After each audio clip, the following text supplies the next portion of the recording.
One of the biggest consumer electronics and AI trade shows, AWE 2026, just wrapped up in Shanghai, China. And of course, the robots were out in full force. And we're not talking about some fancy dances or scripted tricks here. We're talking about a task that engineers have been trying to solve for the last 30 years. See, one of the most fundamental hurdles in humanoid robotics today is dealing with deformable objects. To put it simply, stuff like fabrics, threads, and thin wires. That's why it's a massive deal when a robot can pick up a needle and actually embroider a specific pattern. Just think about it. Embroidery and wire harness assembly are the most delicate tasks the human body is capable of. It requires everything: hand-eye coordination, fine motor skills in the fingers, and a real feel for the tension of the thread. At AWE Appliance and Electronics World Expo 2026, one robot showed it could do it all: the embroidery, plus something even more important from a practical standpoint. The most interesting stuff went down at the booth for a company called TARS, which was founded as recently as February 2025. Yeah, you heard that right. In that short amount of time, they developed their own foundation model for robots and made it to a major expo. And they weren't just some startup with a tiny demo booth in the corner. They were a full-scale exhibitor with a unique product. And on top of that, they caught the attention of national media CMG in their very first exhibition. At TARS, they call it the formula of super algorithms plus super embodiment plus super applications. Super algorithms that understand physics and learn to take smart actions. Super embodiment that can bridge the gap between the digital and physical worlds, and super applications that solve real-world manufacturing and living problems. Up until now, humanoid robots have been pretty good at one specific type of task: moving rigid objects like parts or crates. But the second you put something flexible in their hands, everything falls apart. The problem is that these objects don't have a fixed shape. Instead, they're changing every single second. A wire sags, fabric folds in unpredictable ways, a thread twists. They have an infinite state space, which makes it impossible for a robot to build a model of what's going to happen next. This is exactly why smartphone manufacturers still have to route flexible cables by hand. And that's precisely why automotive wiring harness assembly can't be fully automated just yet. But it looks like the folks at TARS found the answer, and it's a universal embodied large model called AWE 3.0, which is capable of handling real-world tasks in physical space. The name stands for AI World Engine, and it brings a specific idea to life. For a robot to actually function in the real world, what it needs is not just a sequence of programmed actions. It needs a world model, a deep understanding of the physical world and autonomous intelligence. Think about it. When you pick up a cup of coffee from a table, you intuitively get its weight and properties. You know exactly what's going to happen in any given scenario because your brain has built a model of that object based on a lifetime of interacting with cups and liquids. It allows the robot to be trained on a massive data set of real human interactions with objects in physical space. And the keyword here is actual, not synthetic, not simulated, not teleoperation. Behind this model lies a totally unique data collecting method, and that's exactly what the company showcased at AWE 2026. It's a data collection kit called Sense Hub. Operators wear special gloves and a camera equipped with tactile, visual, and action sensors and just work with their hands. They aren't programming, they aren't writing code,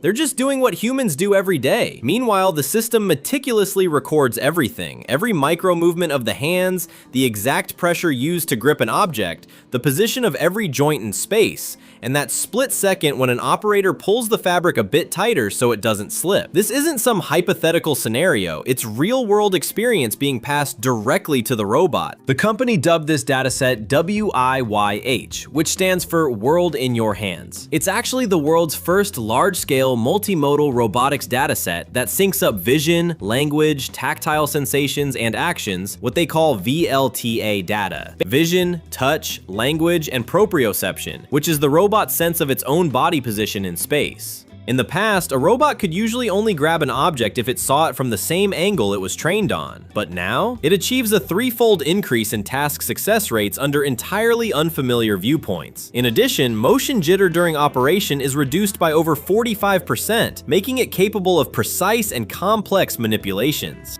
And we got some rock-solid proof of how well this training works with a brand new world record. It's now officially listed in Guinness World Records for the most wire harness assembly operations under 1 millimeter performed by a robot in a single hour. Get this, the task was assembling wiring harnesses with a diameter of less than a millimeter. The TARS robot managed to complete 105 operations. These harnesses are made of thin, floppy wires that have to be plugged into connectors with sub-millimeter precision. The wire doesn't hold its shape, so you have to feel it with your fingers. Human workers say this job is genuinely painful. The pressure on them is immense, with an extremely high turnover rate. Workers quit, and new ones are hired every few months. By the way, TARS has two series of robots, the A series and the T series. Both share the same AWE 3.0 based brain and the same hands, but they get around differently. Think of the A series as your ideal workshop assistant. It rolls on a stable, wheeled platform that's perfect for flat indoor floors. The T series, on the other hand, is the guy that won't trip over your doorstep. It's bipedal, with two legs designed to handle things like stairs and uneven surfaces. One of their niches is industrial assembly, electronics, automotive components, wiring harnesses, everything that demands both precision and flexibility at the same time. Now they can. You know what grabs me the most about this whole story? It's the idea that for the first time, we're not teaching robots with code, we're teaching them through experience. Not through if A then B logic, but through a massive data set of human labor compressed into a neural network. We are literally passing down our skills to machines, the very things that took us humans years to master ourselves. The question is, what happens 2 years from now? 5 years from now? Let me know what you think in the comments, and make sure to subscribe. We've still got a lot of cool stuff coming up.